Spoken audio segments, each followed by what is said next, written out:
Qui dit réchauffement climatique dit forcément température plus élevée. Depuis 1955, la région a vu son thermomètre grimper de presque 1,5 degré. La température moyenne de la région oscille entre 8,8 degrés et 11,9 degrés Celsius.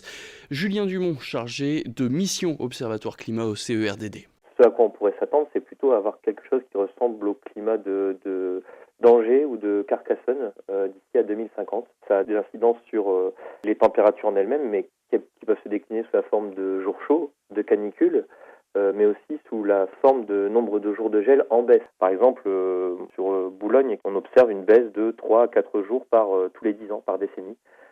Du nombre de jours de gel. Globalement, on pourrait presque s'attendre à une disparition du nombre de jours de gel si on prolonge la courbe d'ici à 2050 ou 2060 à Boulogne-sur-Mer. Cette hausse des températures pourrait aussi accentuer le nombre d'épisodes de pollution atmosphérique, notamment à l'azote, une pollution qui perturbe la productivité des végétaux. On pourrait donc penser que les rendements agricoles pourraient être moins importants à l'avenir dans la région.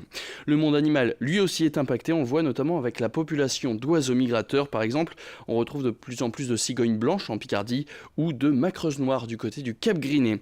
Enfin, le niveau de la mer, lui aussi, est modifié. D'après des chiffres relevés à la station marégraphique de Dunkerque, la mer aurait grimpé de presque 10 cm en 60 ans, une progression qui pourrait même s'accélérer d'après le GIEC, le groupe intergouvernemental sur l'évolution du climat.